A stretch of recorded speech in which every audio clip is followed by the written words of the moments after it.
Monsieur le ministre du Commerce, de la Consommation et des PME, votre ministère était certainement le ministère le plus attendu.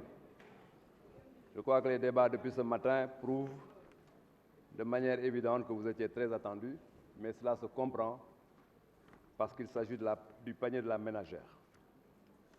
Monsieur le ministre, le monde traverse une crise complexe de par ses déterminants. La crise sanitaire, la crise climatique, la crise monétaire, la crise sécuritaire bien sûr, et j'en passe. Mais la partie la plus visible de cette crise est certainement l'inflation. On est revenu là-dessus et le mot inflation a traversé cette salle depuis ce matin. Cette hausse généralisée des prix touche les ménages sénégalais de plein fouet. Je félicite le gouvernement d'avoir compris pour lancer une concertation nationale avec tous les acteurs afin de trouver des solutions. Votre budget est un budget de solutions. C'est pourquoi il mérite d'être voté à l'unanimité. Monsieur le ministre, contrairement à beaucoup de pays, le Sénégal, notre pays, a refusé d'adopter la politique du laisser-aller, laisser-faire. Vous avez refusé de laisser le peuple sénégalais à la merci de la main invisible du marché. Comme en 2012, vous vous souvenez, à son arrivée à la tête du pays, le président Sall a encore cette fois compris, pour lancer une régulation, il a compris que faire une régulation par les simples mécanismes du marché ôterait à l'État son humanisme nécessaire pour assurer la solidarité nationale. Monsieur le ministre, cette crise transcende l'inflation. En y intégrant le ralentissement de l'activité économique, c'est en réalité une véritable stagflation. Mais l'État du Sénégal reste résilient, avec, dans ce budget de solutions, des solutions pour l'emploi, mais aussi des solutions pour l'inflation. Je vous félicite d'avoir pris la décision de réduire les prix en les ramenant à leur niveau de 2012. Je rappelle qu'en 2012, le kilo du riz était à peu près à 325, le litre d'huile à 1200, le sucre 580, à peu près les prix de maintenant. Monsieur le ministre, avec les nouveaux enjeux de l'économie mondiale, c'est le commerce qui commande. C'est pourquoi je vous demande de mettre en place une véritable administration du commerce. N'installez pas une administration du commerce aile de dinde. Cela me paraît important. Je plaide pour une administration du commerce aussi outillée et motivée que l'administration douanière et fiscale. Monsieur le ministre, la maîtrise des prix ne doit pas être appréhendée dans la logique d'un face-à-face détaillant-client. Ce qui se passe dans les chaînes de valeur vous intéresse. Ça me paraît important. C'est pourquoi je plaide pour une agence de régulation des marchés redéfinie et renforcée. Monsieur le ministre, je vais vous poser une question. Est-ce que vous connaissez dans ce pays un quartier sans marché? Si on vous pose cette question, répondez Ouest Foire. Mais je suis rassuré par le professionnalisme de Madame la directrice générale du Promogem. Je suis persuadé que cette solution-là trouvera une solution en même temps que la modernisation des marchés du pays. Monsieur le ministre, la responsabilité de l'État dans la publicité des médicaments vous interpelle. Interpelle le ministre de la Communication, interpelle le ministre de la Santé. Nous vous connaissons déterminés à relever des défis. Je vous demande de vous en occuper aussi. C'est pourquoi je vous fais confiance pour que le marché d'intérêt national prenne sa vraie position dans la chaîne de distribution. Je vous fais aussi confiance pour que les chambres consulaires, chambres de commerce et chambres de métiers soient renforcées dans leur dignité. Je vous fais confiance pour le projet d'une véritable chaîne de conservation et de stockage, si cher au chef de l'État, vous le savez très bien. Monsieur le ministre, tout le monde l'a dit, je vais donc le répéter, la répétition est pédagogique. Le pays vous fait confiance, bon vent. Je vous remercie. Salam alaikum, mbokk yi maa ngi leen di nuyu. Monsieur le ministre, maa ngi lay nuyu. Monsieur le ministre des Finances, maa ngi leen di nuyu. Monsieur le ministre, démb dama taxaw fii interpellé Monsieur le ministre Mame Mbaye Niang ci problème mu 29 milliards yi. Il m'avait demandé d'apporter des preuves. Le rapport est là qui l'incrimine. À la page 23, su ma amee temps dinaa leen ko leeral ngeen dégg. Ça fait partie des plus grands carnages financiers de l'histoire politique du Sénégal. Après l'histoire des 94 milliards, Birahim Seck, lui, a parlé de 36 milliards. Il n'est pas là, Ousmane Sonko n'est pas là, et chaque jour vous parlez de lui. Monsieur le ministre, et ce dossier n'est pas terminé parce que l'OFNAC est en train d'y travailler. Je le partagerai avec vous, je le partagerai aussi avec vous si vous le voulez. J'en viens à vous, un autre combattant d'un gouvernement de combat, M. Abdou Karim Fofana. M. Abdou Karim Fofana, vous avez le malheur d'être en même temps le porte-parole du gouvernement. C'est la raison pour laquelle Yangi Bayi li nga xamni mom mo wara nek sa vrai portefeuille am ce temps di passer ce bop ci plateau yi. Et ce qui est extrêmement grave pour un jeune comme vous. Monsieur le ministre, commerce lañ la dénk consommation et développement des petites et moyennes entreprises. Monsieur le ministre, rafetul ngay dem ci plateau yi, quel que soit Alpha, ay Sénégalais lañu, rafetul ngay dem ci plateau étranger yi, di enfoncer des Sénégalais. Quelqu'un comme Pape Alé Niang n'a rien fait, laissez-le en paix. Les autres détenus politiques que vous cherchez à enfoncer aussi n'ont rien fait, laissez-les en paix. Vous avez osé dire sur un plateau que quand la journaliste vous a posé la question, à savoir, est-ce que de votre camp, les gens sont en prison? Vous avez dit oui, alors que ce n'est pas vrai. Vous savez très bien que les gens qui sont dans votre camp ne sont pas en prison. Je vous rappelle le cas de Djibril Ngom, que votre président a reçu au Palais de la République. Après qu'il se soit envolé avec nos listes, il l'a récompensé avec une enveloppe pleine d'espèces sonnantes et trébuchantes. On a déposé une plainte, il est libre. Monsieur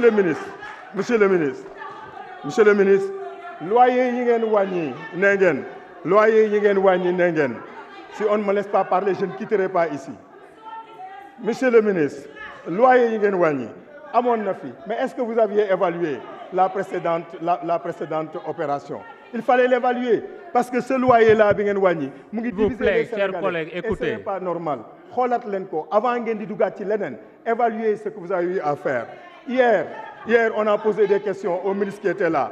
Monsieur Moustapha Ba, ñu ngi lay remercier parce que au moins li xale yi di wax yaay seen dernière chance parce que démb nekk nañ fi ba di fi jógee dégguñu dara. Il a fallu que vous preniez la parole pour qu'on reparte avec la tête pleine. Monsieur le ministre, j'ai toujours demandé c'est quoi votre modèle économique? Bu ñu mettre en place un modèle économique structuré tiré par le secteur primaire, qui va permettre de créer des industries et qui va permettre de créer autour de ces industries-là des petites et moyennes entreprises d'où ci jógee. Nous dépendons de l'extérieur à plus de 99% et ce n'est pas normal. Vous importez du blé à coût de 389 milliards. C'est pourquoi votre président s'est rendu en Ukraine pour demander à ce qu'on déterre les seaux pour que les Sénégalais am lu ñu lekk. C'est extrêmement grave. Monsieur le ministre, revenez sur terre et gérez votre ministère. Tant qu'on dépendra essentiellement de l'extérieur, du ñu jëm fenn, monsieur le ministre.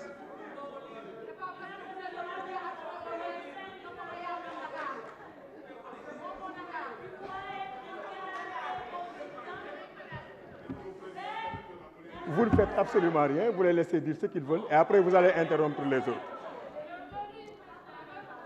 Mani, monsieur le ministre, souffrez et gardez votre calme. Mani, monsieur le ministre, tant que vous dépendrez de l'extérieur, duñ fi jóge. Les gens l'ont toujours dit, vous faites la sourde oreille. Et c'est ça la vérité. Notre frère, qui n'est pas de notre camp, l'a dit tout à l'heure, Malick Fall. Wax na dëgg. Tout ce dont nous avons besoin, c'est une question de volonté. Nous avons la terre. Nous avons l'eau, nous avons cette jeunesse qui est là, qui est prête à se sacrifier pour ce pays. Pourquoi nous l'utiliser? C'est une question de volonté économique. Je vous remercie. Salam alaikum wa rahmatullah. Monsieur le ministre, nous voulons féliciter bu baax di nuyu le ministère des Finances, di nuyu ministère chargé des institutions, di nuyu ñi nga àndal ñëpp.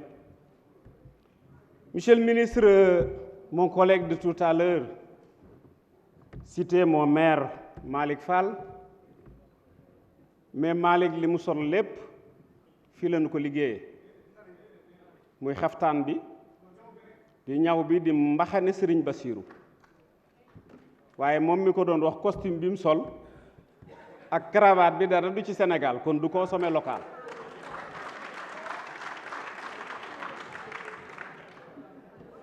Monsieur le ministre, Sénégal ci boppam nañu arrêter de diaboliser surtout les paysans. Moi, je suis paysan.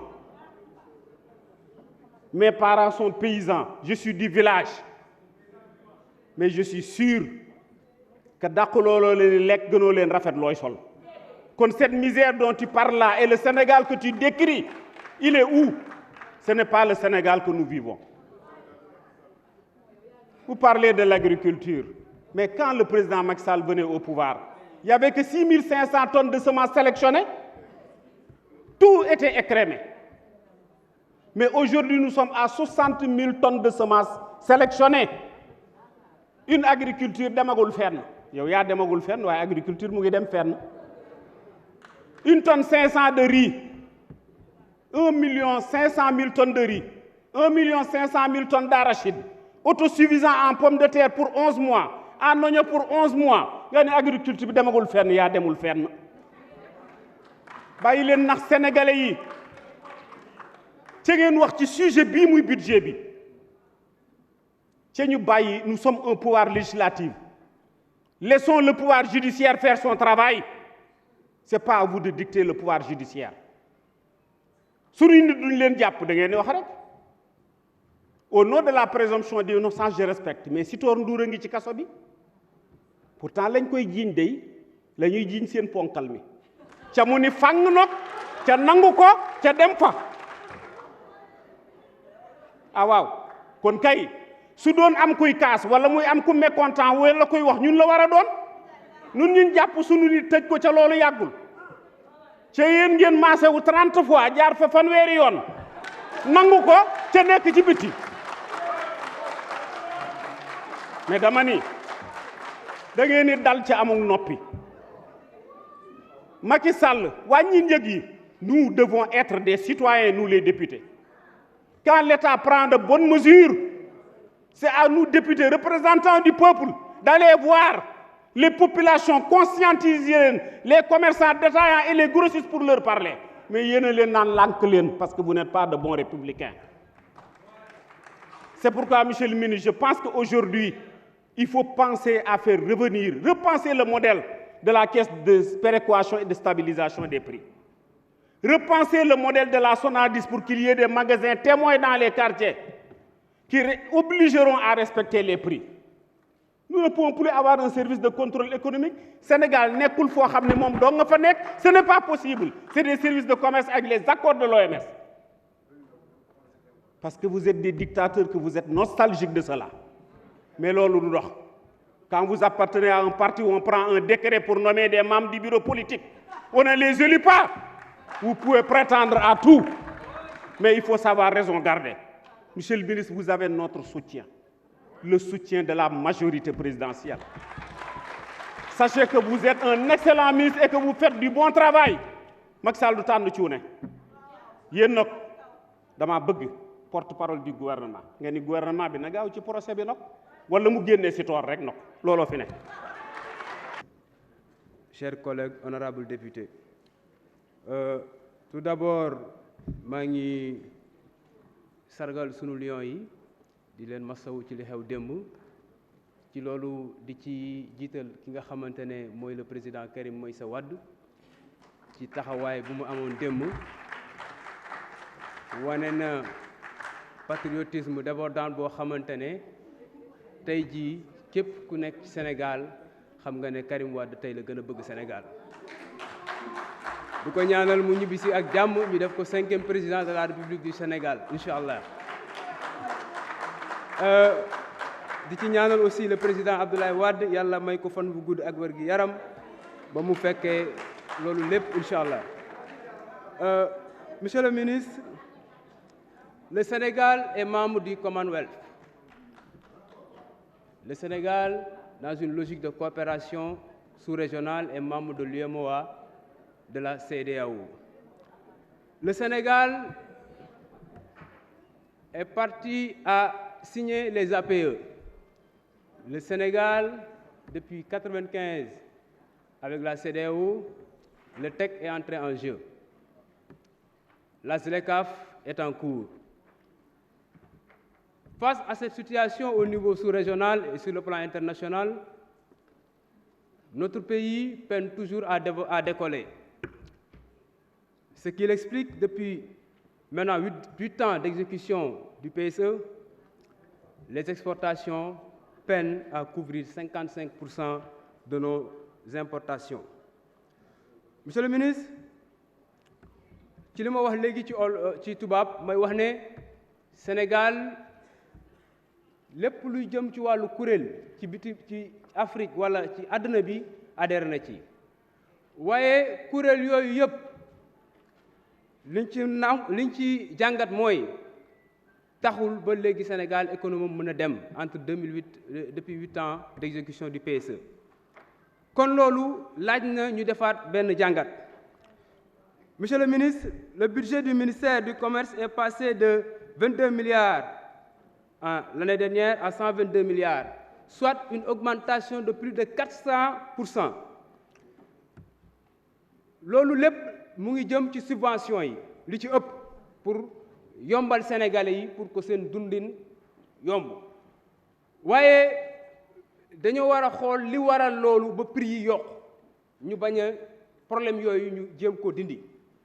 prix yi yokku na te dana continuer di yokk su fekkee loolu réglé wuñ ko te li ko waral mooy sunu dëkk sunu économie dafa subir ay choc exogène mooy ay problème yu amoon ci bitim réew mu dal sunu dëkk lu ci mel ni guerre Ukraine bi lu ci mel ni également contraction yi am ci importation riz bi parce que riz bi ceeb bi li ci ëpp ci 90% li ñuy importé Inde lay jógee te Inde xam nañ ne dëkk bi léegi àdduna bi ni muy doxee ku ci ne da ngay protéger sa bopp ñoom dañoo décider garantir seen sécurité alimentaire seen souveraineté alimentaire avant ñuy jéggaane dara kon monsieur le ministre ma lay laaj yan politique ngeen compté mener pour dimbali Sénégalais yi ba li nga xamante ne mooy ceeb bi ñuy consommer ñu bañ a mën a am dépendance boobu puisque les importations de riz sont passées de 900 000 tonnes en 2013 à 1 200 000 tonnes en 2021.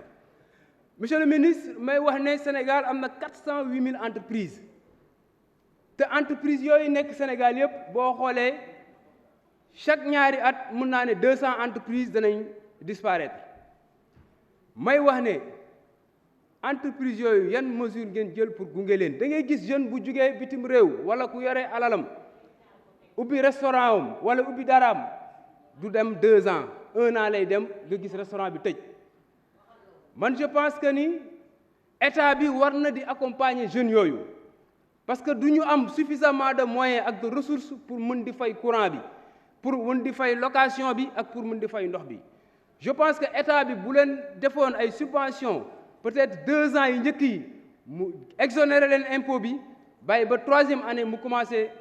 Voilà, je vous remercie. Merci, Président. Monsieur le ministre, vous avez les pieds sur terre. Vous avez les pieds sur terre parce que tey àdduna tey jii France seen njëgu carburant yokku na. États-Unis au mois de septembre ils étaient à 8% d'inflation.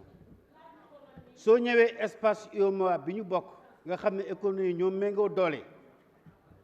Sénégal, Côte d'Ivoire ak Bénin ñoo ci gën a contenir l'inflation qui a cours actuellement entre 6,6 ak 6,2.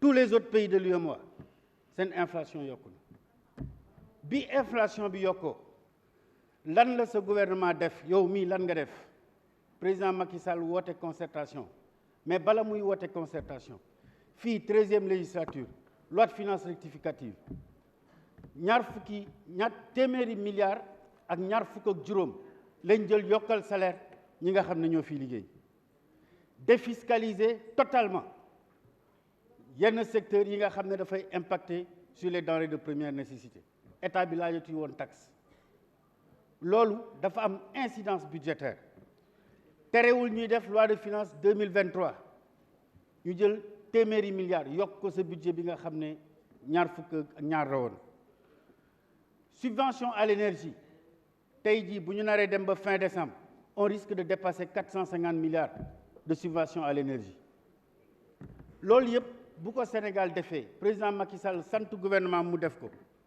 loolu mooy yërmande loolu mooy avoir les pieds sur terre parce que nag li xew ci àdduna lépp la xewee waaye nag réponse yi Côte d'Ivoire ñun septembre bi ñuy def concertation nationale Côte d'Ivoire novembre la def concertation nationale sur la base du modèle sénégalais mu ngi noonu tey jii am na ay réew yu ñëw di inspiré wu ci modèle mesures yi ñuy wax ay mesurettes mais mesures yooyu tey moom la nit ñi di ñëw di xool naka lañ ko tabaxee di ci inspiré wu fii ci UEMOA pour mën ko appliquer seen réew loolu bu weesoo dama jàpp ne situation bi ñu nekk situation conjoncturelle la mais man sa ministère vision bi ci président Macky Sall am du vision conjoncturelle pour wàññi prix vision structurelle la li tax mu nekk vision structurelle mooy le secteur du commerce tey dañu rentrer dans l'espace de la ZLECAf il faut que ñu augmenter suñu capacité productive il faut que suñu entreprise yi mën a nekk en concurrence dans le reste du marché africain parce qu'il faut pas se tromper le Sénégal ne va pas faire le combat de la mondialisation en tant que petit pays c'est l'Afrique en tant que continent tout comme l'Europe en tant que continent les États-Unis en tant que continent c'est là où il y a l'enjeu boobu nag pour ñu bokk ci il faut que ñun suñu ay capacité productive ñu yokk ko suñu niveau d'encadrement et c'est pourquoi je salue le travail fait par certains de votre direction je pense à l'ADPME je pense au bureau de mise à niveau je pense à la stratégie de normalisation loolu yëpp dafay méngoo bokk ci liy concourir à permettre à notre tissu économique d'être compétitif dans cet environnement de concurrence mondiale leneen li mooy bu ñu naree dem ci situation yu mel noonu suñu souveraineté alimentaire tey ñu ngi koy wax quand le président Macky Sall se rend en Russie discute avec l'Ukraine il le fait ex-qualité président de l'Union africaine et tous les pays africains ont salué sa démarche loolu aussi il faut qu'on l'accepte en tant que Sénégalais il faut que loolu ñu rendre ci hommage suñu président en tant que président de l'Union africaine taxawal na baatu Afrique bërki Dembo Ndiaye ci G20 pour exiger que l'Afrique ait une place dans le G20 je pense que tey ci wàllu économie ci wàllu commerce ci wàllu développement structurel de notre pays les actes qui sont en train d'être posés sont des actes extrêmement importants le marché d'intérêt national de Diamniadio parlons-en aujourd'hui régulation du circuit de distribution dans les marchés mu ngi war a jaar dans la fonctionnalité du mine de Diamniadio le mine c'est ce qu'on retrouve à Paris avec Rungis à 4 heures du matin 5 heures du matin les gens viennent déposer le circuit de distribution de détail est connu loolu mooy développement da ngay dem ci ay loo xam ne daf lay permettre nga am compétitivité tey enjeu bi loolu la kon may wax ne ñiy wax naan agriculture way politique agricole commune am na mais ñun suñu agriculture 70 milliards subvention engrais semence bërki Dembo Ndiaye en 2022 reconduit en 2023 donc maa ngi leen di gërëm di la encourager monsieur le ministre